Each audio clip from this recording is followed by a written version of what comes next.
Diponegoro. Perang Diponegoro atau Perang Jawa berawal dari sikap Pangeran Diponegoro yang tidak menyetujui campur tangan Belanda dalam urusan kerajaan.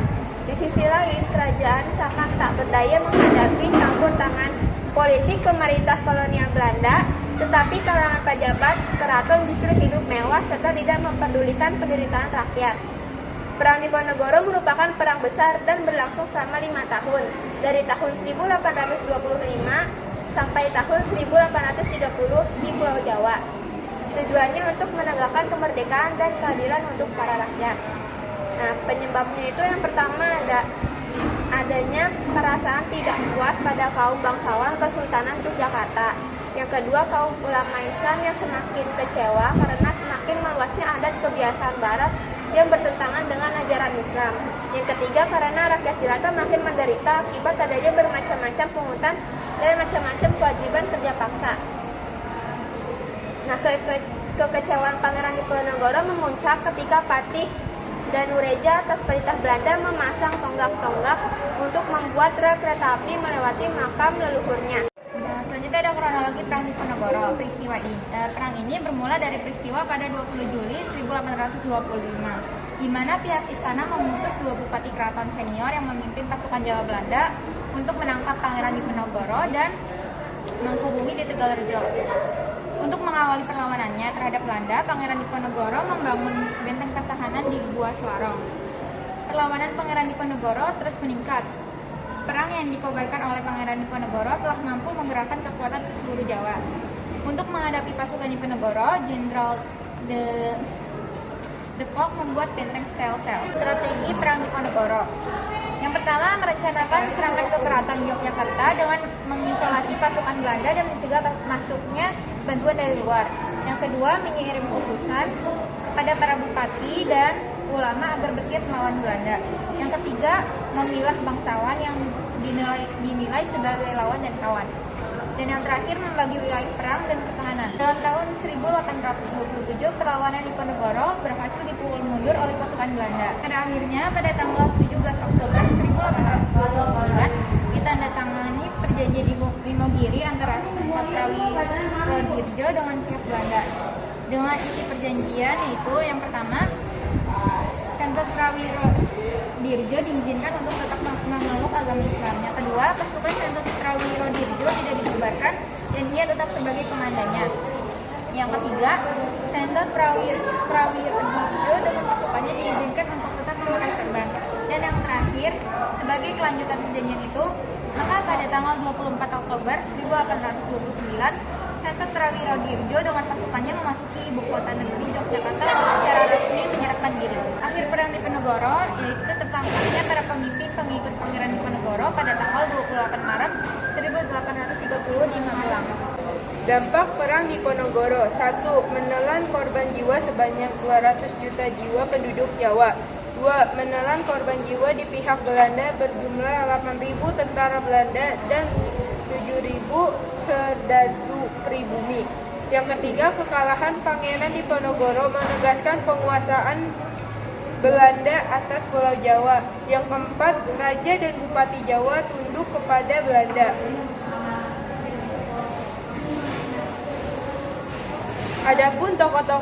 Adapun tokoh-tokoh dalam Perang Diponegoro.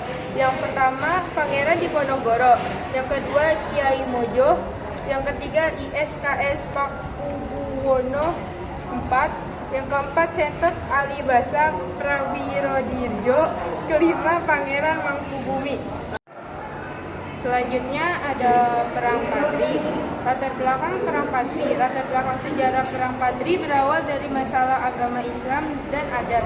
Sebelum penjajah Belanda ikut campur tangan dan berkerut suasana. Perang Patri berlangsung pada tahun 1803 sampai 1838 di Minangkabau, khususnya di wilayah Kerajaan Pagaruyung. Tujuan Perang Patri.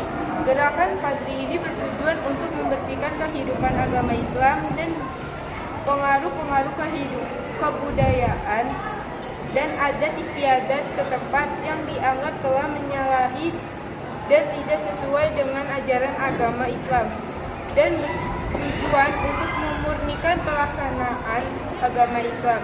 mengutuk kebiasaan buruk di masyarakat yang bertentangan dengan ajaran agamanya.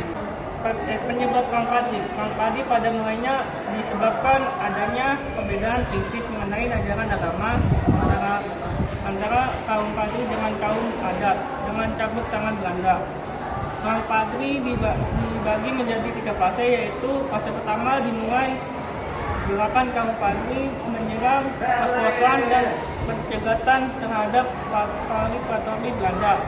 Untuk dari fase pertama dibuatnya perjanjian masang di antara Belanda dengan kaum Padri. Fase pertama terjadi pada tahun 1821 sampai 1825. Perjanjian masang dibuat pada tanggal 26 Januari 1824 dengan tujuan untuk menendang perlawanan kaum Padri. Perang Padri fase kedua tahun 1825 sampai 1830, Sulaiman Al-Jufri menemui Tuanku Imam Bonjol agar bersedia berdamai dengan Belanda. Namun Tuanku Imam Bonjol menolak. Kemudian Sulaiman Al-Jufri menemui Tuanku Lintau. Ternyata ia mau merespon ajakan berdamai itu. Tuanku Nan Renceh turut memberikan dukungan atas ajakan perdamaian itu. Maka pada tanggal 15 November 1825 ditandatangani Perjanjian Padang.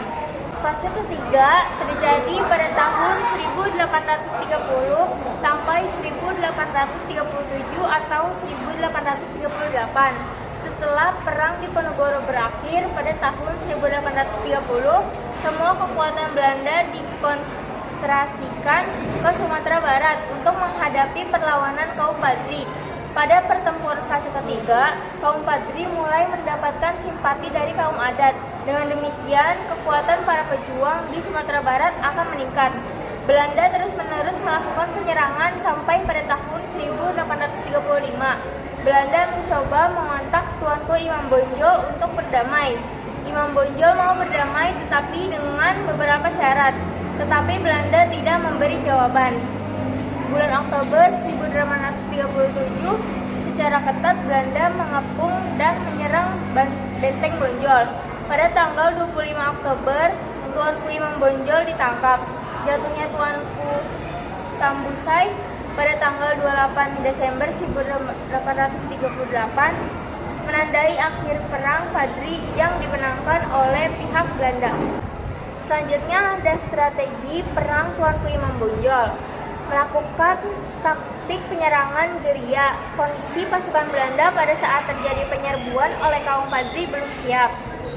Lalu ada taktik dalam Perang Padri yang dilakukan Tuanku Imam Bonjol, yaitu membuat sistem parit. Seluruh wilayah Bonjol dilindungi oleh parit.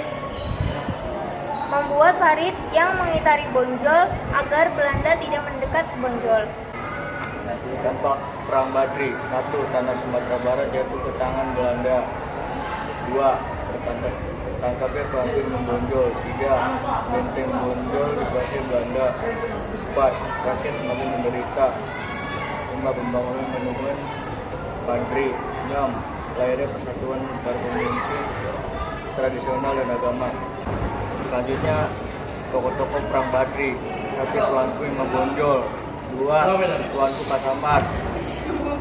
3. Tuanku Nan Renceh. 4. Tuanku Nan Terdik. 5. Tuanku Tambusai. 6. Tuanku Manalahan. 7. Tuanku Barumun. 8. Tuanku Lintau. 9. Tuanku Mangkiangan. 10. Tuanku Pandai Sike. 11. Tuanku Rao. Sekian dari kami, kurang lebihnya mohon maaf. Wassalamualaikum warahmatullahi wabarakatuh.